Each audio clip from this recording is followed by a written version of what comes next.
I first learnt about Keyhaven Yacht Club because I was mad keen on boats.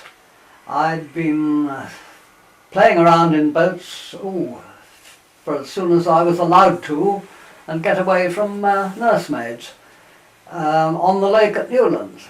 And then I gravitated from that to trying to go to Keyhaven. And eventually I got down to Keyhaven on my bike from Newlands, which was about 2 miles, 2.5 miles, and started there. When I went down to Keyhaven in the first instance, it consisted of Adams's boatyard. There wasn't even, as far as I was concerned at the time, any club at all.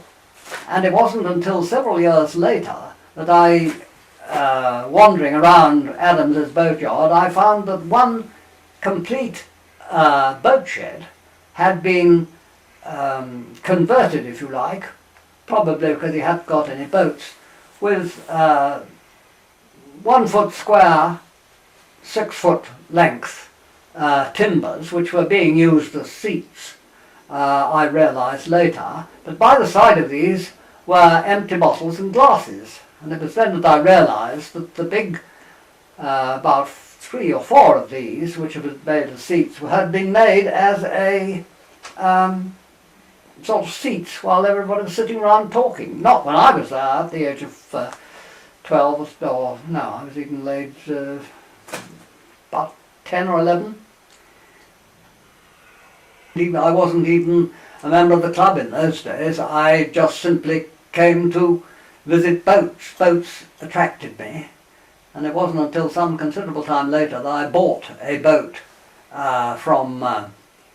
I persuaded my parents to get a boat, a scow, but I wasn't allowed to have it on my own. I had to share it with my 3 sisters, and that was a Lymington scow, and I kept that at Lymington because the girls didn't want to go to Keyhaven, and that's about all there is to it.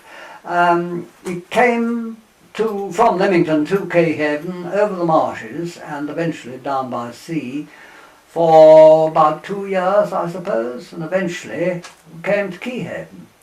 Then I met Major Learmont, who had a 18-foot sailing boat, and I got very interested in that, and he used to take me out for sails occasionally. And then eventually, when I got a bit older, I bought it from him. Then there was a question as to how I would really start sailing. So I had several lessons from Adams, or if it wasn't from Adams, it was from someone he recommended. And he then told me by that time I should be a full member, so I had to pay him, I think it was another couple of half-crowns a year, and that was how I joined the Keyhaven Yacht Club. There was no clubhouse at all at that time. Yes. Well, there was a sort of general, how can I put it, a sort of general feeling that there should be a clubhouse.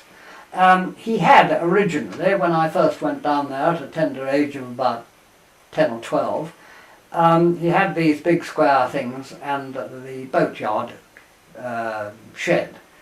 Then everybody said, well, it ought to be a proper clubhouse, and they eventually, and I'm not absolutely certain about the time factor here, but they eventually put on a clubhouse on the other side of the bank from where it is now, that's the east side, and it was really an appallingly stupid thing, because no one went over there. And they didn't go over there, not because they objected to the house, which had been put on sort of poles to enable the tide to come in, but if you wanted to visit the clubhouse, what you had to do was to land on the west side, then tie up your boat, dinghy or whatever, then you had to walk all the way round to the sort of fairly sharp wall at the end,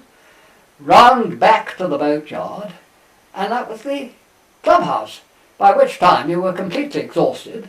You didn't want to do it because it was taking so much time, and when you got to the clubhouse you'd have to climb up the steps to get into the house, although you had a key, and of course it only was one small key. It was rather like a bathing hut on poles, and so there was never anybody there, so no one ever visited it. I think I only went in there about twice to see what had anybody put there. When I was small and was going around with Major Adams, Major Learmont, there were no really other members that I was aware of. I realised they must have been, but I never met anybody, and they were quite happy to have a club, but where they actually met certainly wasn't in Adams's boatyard. I'm not sure they did. And it wasn't until considerably later that they put this pole boathouse or yacht club, and then as soon as they got the money, they built it over on the other side. Well, the Hurst Castle Sailing Club, as far as I understand, and this of course is only hearsay, came about from Major Bellairs, who was a man who had put himself up for the Keyhaven Yacht Club. Well, he never joined the Keyhaven Yacht Club. He joined the he was unable to join the Keyhaven Yacht Club, and so he started the Hurst Castle Sailing Club. For a long time the two were quite happy acting together, and though there was a certain amount of friction which came about in 1930 when I was on the local council. I can remember the clerk saying I had a letter from the Keyhaven Yacht Club or from the Hurst Castle Sailing Club, and a groan used to go down the committee because it was a sort of regular thing that the Keyhaven Yacht Club were quarrelling with the Hurst Castle Sailing Club, and it didn't matter what it was going to be a headache for us. I have done very little racing. I've done some of the cross-channel ones at a later date, and I can remember Colin Moody and myself in one wonderful yacht race that was after the war, and we had such a light wind that I took the sheets of the jib off the ropes off, and tied it with string. But I think we came second or something, but it was interesting. The only character I do remember was some of the boatyard people, when I changed the name very stupidly in my boat to Mystic. Unfortunately, this was a converted ship's lifeboat, very, very well converted. In fact, everybody used to say what a wonderful conversion it was. But it was called New Orleans. Now, I couldn't have a boat called that, I really couldn't, and I changed it to Mystic. Whereupon, in its time with me, it sank 3 times and caught fire once. And I can remember saying to Adams, what on earth am I going to do with this boat? I can't put it in the water without it going wrong. And he said, well, he said, I think if you were going to do that, you want to launch it backwards.